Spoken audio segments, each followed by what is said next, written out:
주님의 품에 안기는 영원한 안식 주소서. 아멘.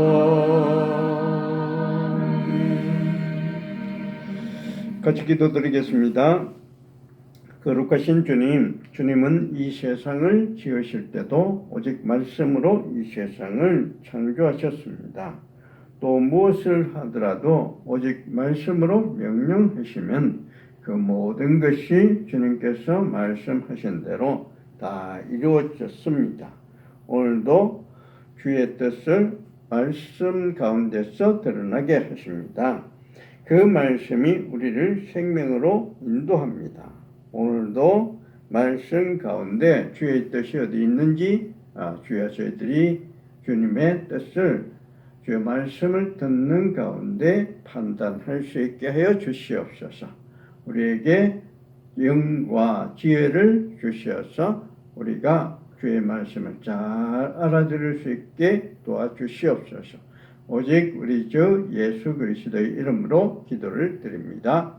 아멘. 오늘 말씀 전하겠습니다. 말씀은 사도행전 7장 51절부터 8장 1절까지 말씀입니다. 또 하나의 시작이라는 제목으로 말씀을 드리겠습니다.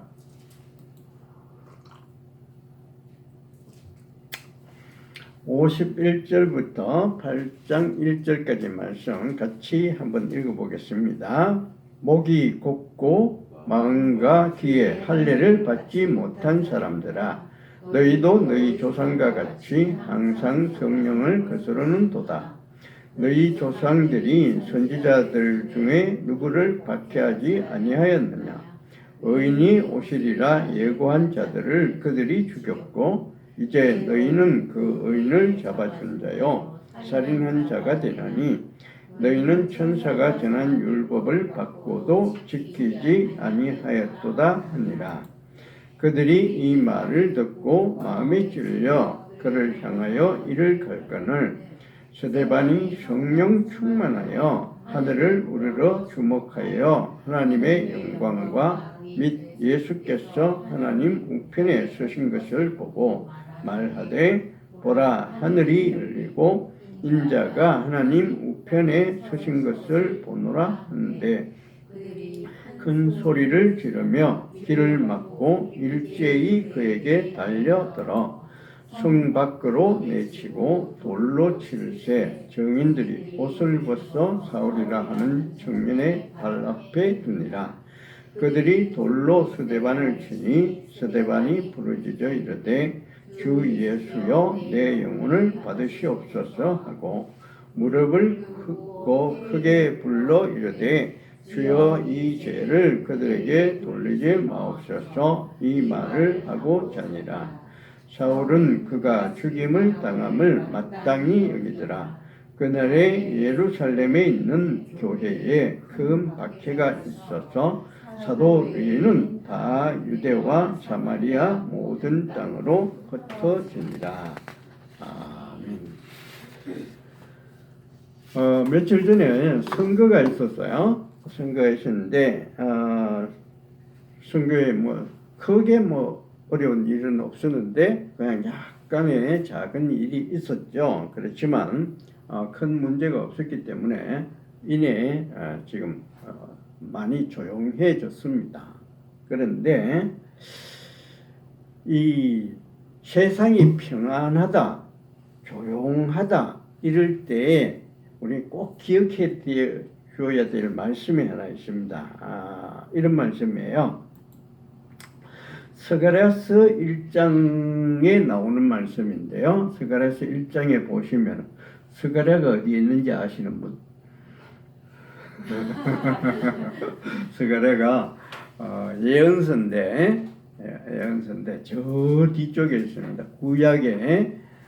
구약의 제일 마지막이 말라기서입니다. 말라기서 바로 앞에 스가랴서가 있어요. 하여튼 그 정도 있다는 것까지 알아두시고, 스가랴서 1장에 보시면은 이런 얘기가 있어요. 하나님께서 이 세상이 어떻게 돌아가는가 보시려고 하나님께서 순찰자를 임명해서 감독관이죠. 감독관이 이 세상이 어떤가 좀 가봐라. 이렇게 보냈습니다. 보냈더니 그 순찰자가 이 세상을 쫙 이렇게 살펴보고는 와서 하나님께 보고를 하는 거예요. 보고를 할 때 뭐라고 하는가 하면은 요 앞에 빨간색을 보시면은 여호와께서 땅에 두루 다니라고 보내신 자가 순찰자인데 이 사람이 보고를 하는데 뭐라고 하는가 하면은 온 땅이 평안하고 조용하더이다. 이렇게 하나님께 보고를 합니다. 그러니까 그 옆에 그 천사가 있었는데 하나님의 천사가 하나님께 묻는 거예요. 뭐라고 하는가 하면은 그 밑에 나옵니다.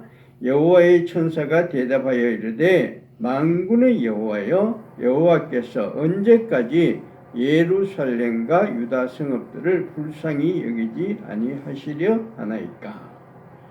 뭔가 좀 불만스러운 얘기를 하는 거예요. 평안하고 조용하더이다 하니까 참 좋은 거잖아요. 좀 좋은 건데 천사가 좀 불만스러운 얘기로 언제까지 이렇게 조용하게 하시렵니까? 하는 거예요. 뭔가 좀 일이 일어나야 되는데 그러니까 하나님께서 약속을 하셨습니다. 이스라엘이 바벨론으로 끌려간 지 70년이 되면은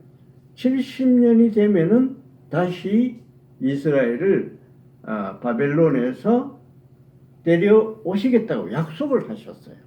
근데 70년이 다 돼 가는데 그냥 아무 일도 없고 조용한 거예요.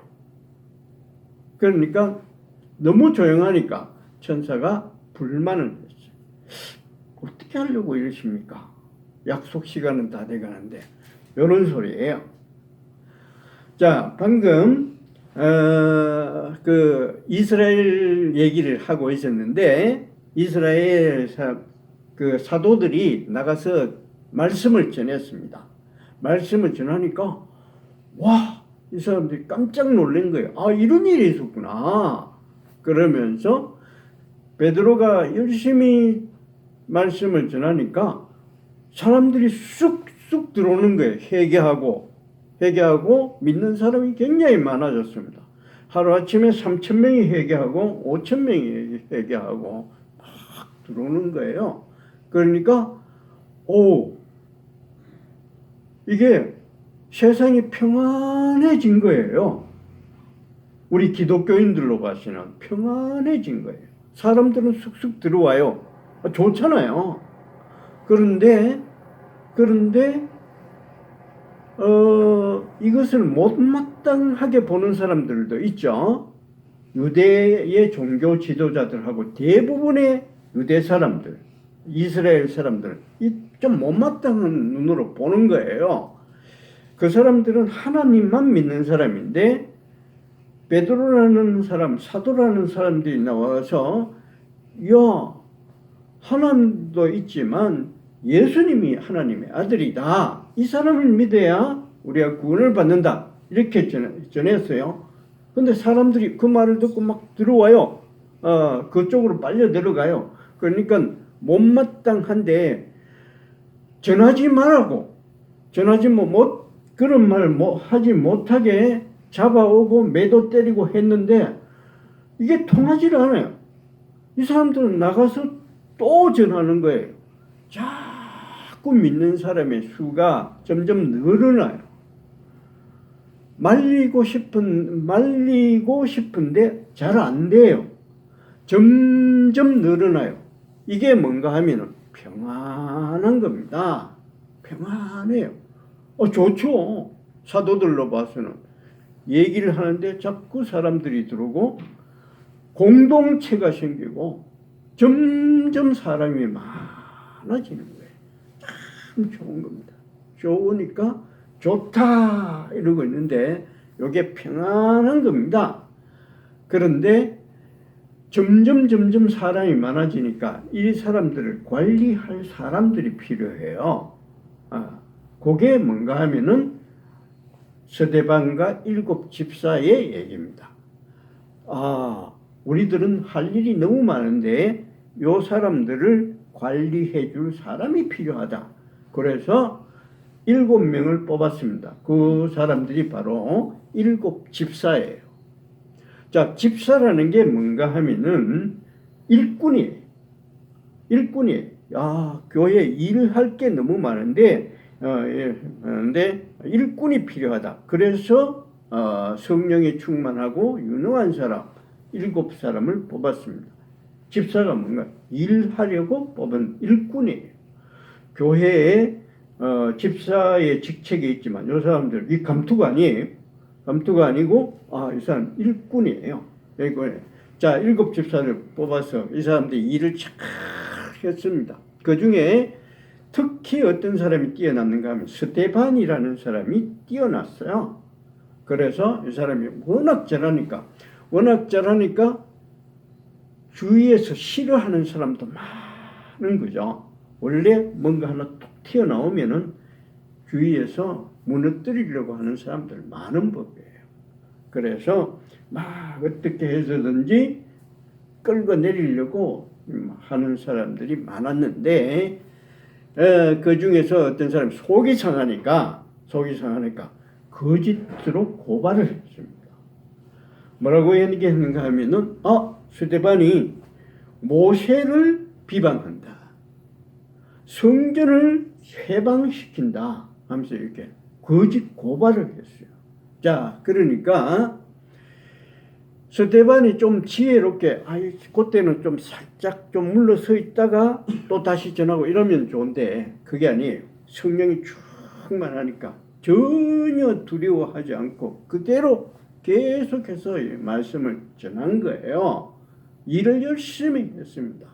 그러니까 사람들이 시기가 나서 저놈이 끝까지 저런다. 저 배반자다 이러면서 돌로 쳐 죽여버렸어요.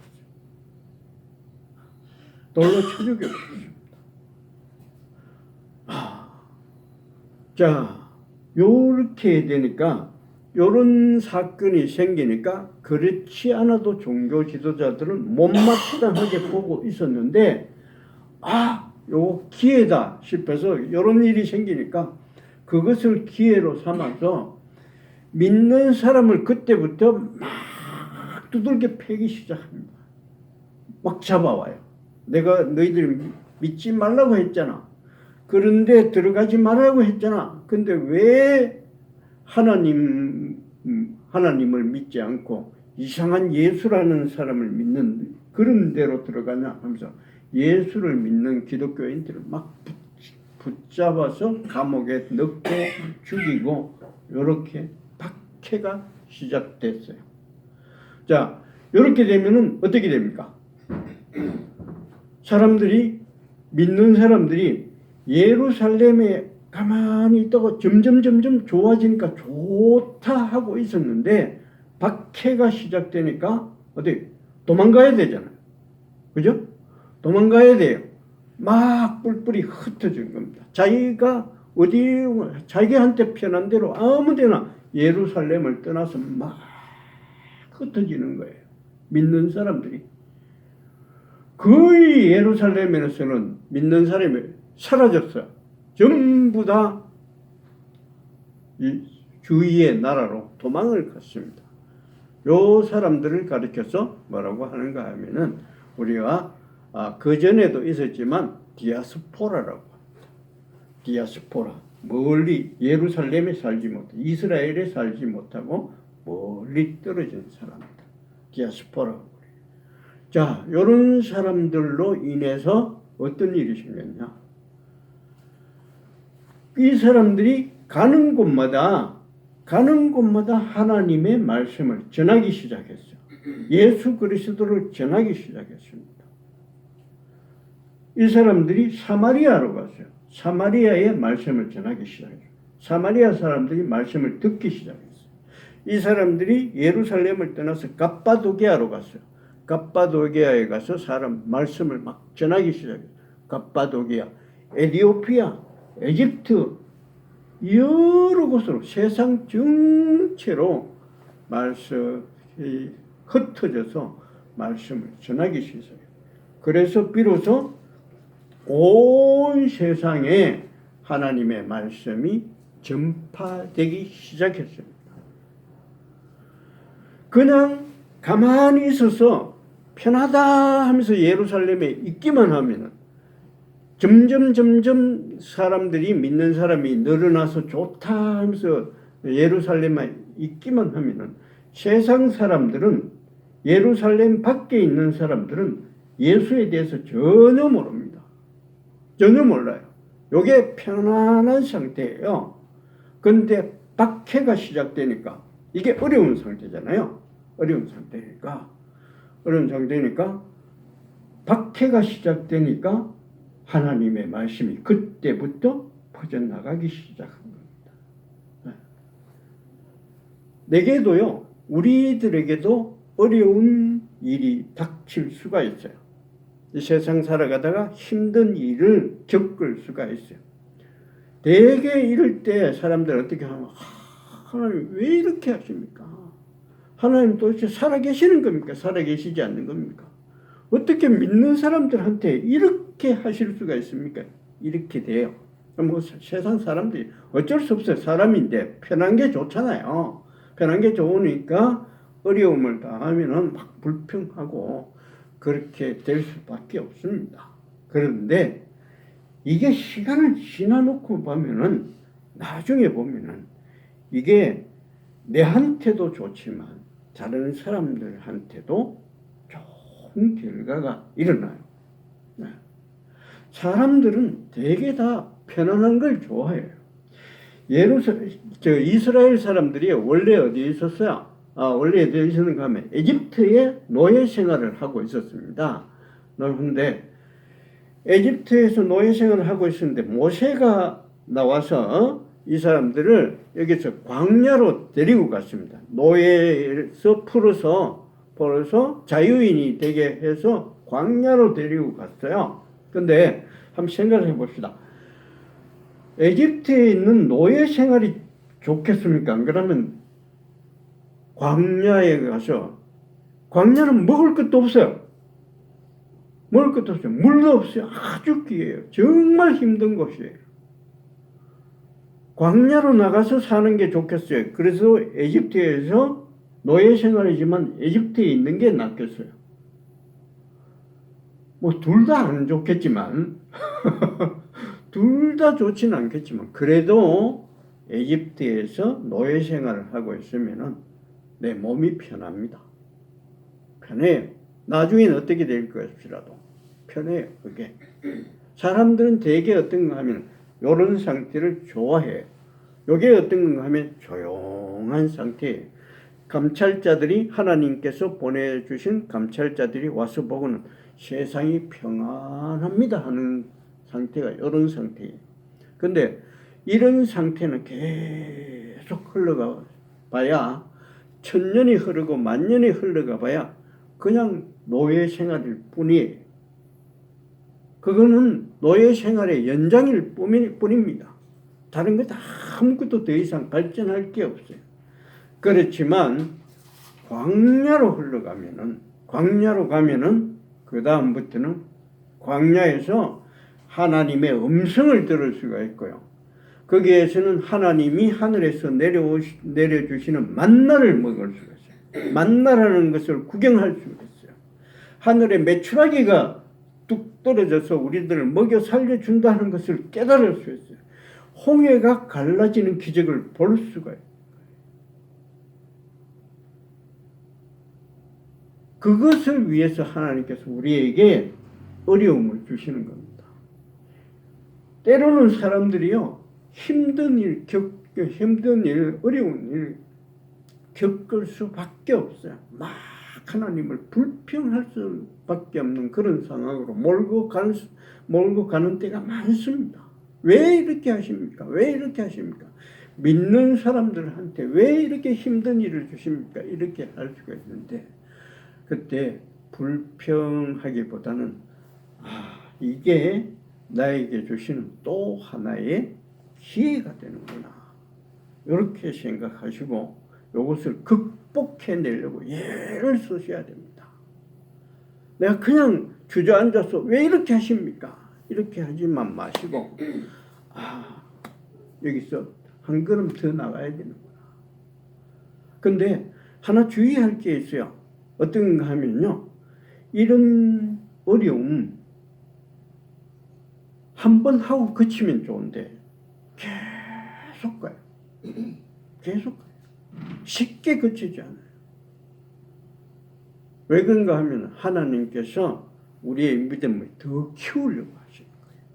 조금 쉬게 하다가 또 막 어려움을 주시고, 또 좀 괜찮다 싶은데 또 힘든 일이 생기고, 그렇게 해요. 에집트에서 모세가 이스라엘 백성들을 데리고 나올 때 재앙이 몇 번 있었습니까? 이건 알겠지. 재앙이 몇 번 있었어요? 이건 10번 있었잖아요. 10가지 재앙.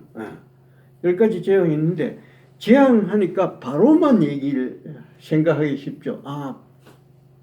재앙이 내렸으니까 에집트의 임금 바로가 저렇게 당했구나, 재앙은 바로가 당했는구나, 이렇게 생각하기 쉬운데, 재앙이 생기면은 결국 이스라엘 사람도 당합니다. 제일 처음에 뭐라고 하니까 모세가 내가 이스라엘 백성들을 광야로 데리고 가야 되겠습니다 하니까 바로가 당장 어떻게 합니까? 이것들이 아주 편하니까 뭐 제사를 드리고 간다 뭐 이렇게 하면서 이제부터는 짚을 주지 마라 그래요. 벽돌을 만드는데 원래 짚이라든가 이런 건 다 대주고 재료는 다 대주고 열심히 일만 하라고 했는데, 내가 이스라엘 백성들을 광야로 데리고 나가겠습니다 이렇게 했더니 편해서 이런다 하면서 그때부터는 짚을 주지 않아요. 재료를 대주지 않아요. 재료를 대주지 않고 원래 할당했던 양은 줄이지 않습니다. 훨씬 힘들어지죠. 훨씬 힘들어져요. 점점 강도가 세지는 거예요. 우리한테 찾아오는 이런 어려움들이 그냥 한번 이렇게 탁 하다가 그치고 그 다음에 편안해지면 좋은데, 그렇지 않아요. 계속 가요.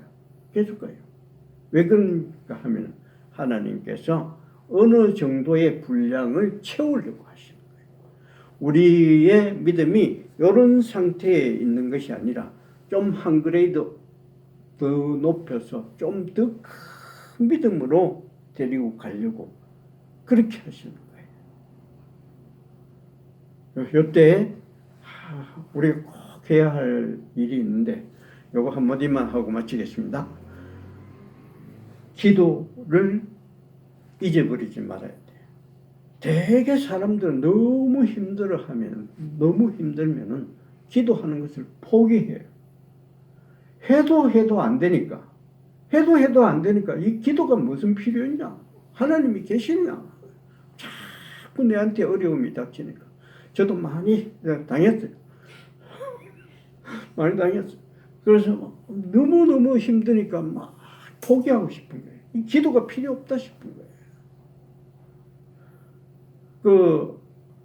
우리가 읽는 책 중에 스크루테이프의 편지라는 그런 책이 있습니다. 어떤가 하면은 C.S. 루이스가 지은 건데, 그게 그러니까 늙은 악마, 베테랑 악마가 젊은 악마한테 충고를 해주는 거예요. 너 이렇게 해라, 이렇게 해라. 충고를 해주는 건데, 그때 그때 이런 말이 기억이 나요. 어떤 건가 하면은 늙은 악마가 충고를 합니다. 젊은 악마한테. 야, 그 영감쟁이가 말이야. 영감쟁이가 하나님이에요. 그 영감쟁이가 말이야. 그게 참 띨띨해서 자기 백성들 훈련시킨다고 계속 시련을 주는 거야. 근데 요때 우리는 요걸 기회를 잡아서 요 기회를 잘 포착을 해야 돼.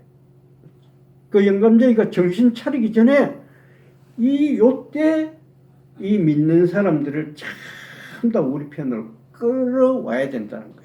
시련이 있을 때, 힘들고 어려울 때, 야, 하나님이 어디 있냐? 그 옛날 얘기나 하지 뭐 그러지 마라 하면서 우리한테 속삭이는 거예요. 속삭이는. 하나님한테 정을 떼버리도록. 그래서 자기들 편으로 끌고 가버리도록. 이럴 때 조심해야 돼. 믿는 사람들이 조심해.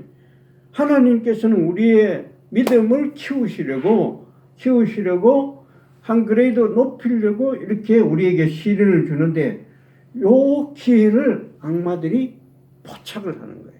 요때 끌고 가자. 요때 끌고 가자. 조심하셔야 돼. 요때 끝까지 하나님께 붙어서 끝까지 하나님께 기도해. 하나님 나를 도와주십시오. 포기하지 않고 언젠가는 하나님께서 내게 능력을 주신다. 새로운 일거리를 새로운 기회를 주시리라 하는 믿음을 가지고 끝까지 포기하지 마셔야 돼요. 제가 이런 얘기를 하고 있어요. 우리 그 가오련 목사가 생각이 나요. 가오련 목사 저희들하고 그 신학교 동기인데 졸업하고 난 뒤에 계속해서 북한 선교를 끊임없이 꾸준히 하고 있는 거예요. 근데 그 얘기 들어보면 참 황당해요. 북한 선교를 하는 거예요. 북한 근처에 가보지도 못해요. 북한 선교 하는데 북한 그 근처 가보지도 못한다고. 겨우 하는 게 백두산이나 가보고 못해요. 중국에 들어가서 중국에서 어떻게 해보려고 했는데 중국도 요즘 못 들어가요. 선교사 이런 것으로는 못 들어가고 그전에는 뭐 어떻게 해서 그래도 일반 비자라도 받고서 이렇게 들어갈 수가 있었는데 못 들어가요. 요즘은. 그래서 어디로 가느냐? 지금 소련으로 가가 있어요. 소련에 가는데 소련에도 안 됐는데 들어갈 수가 없었는데 요즘은 조금 풀어져서 거기서 장기 체류 비자를 받을 수가 있다고 해서 그거 받으려고 얼마나 애를 쓰는지 몰라요. 북한 선교하는 사람이 북한으로는 가지 못하고 그 가까이 갈 수 있는 소련에 가서 뭘 해보겠다고 하는데 그러면서 소련의 장기 체류 비자를 받을 수 있도록 기도를 해달라고 온갖 아는 사람들한테 다 기도를 부탁해가지고 이제 겨우 그 소련의 장기 체류 비자는 받았어요. 끝까지 10년이 넘었는데 아직도 북한에 한번 들어가 보지도 못하면서 끝까지 이거 포기하지 않고 하는 거예요. 힘들고 어려운 일 있을 때 우리 결코 포기하지 마시고 하나님께서 이 기회를 지나가게 하시면 그 다음에 우리의 믿음도 업그레이드 시켜주시고 우리가 바라고 원하는 일도 이루어 주신다는 확실한 믿음 가지시고 끝까지 기도하시는 저와 여러분이 되시기를 축원드립니다. 아멘. 우리 다 같이 이거 같이 한번 외쳐보십시다. 기도하기를 포기하지 마십시다. 아멘. 찬송가 356장 찬송 같이 부르겠습니다.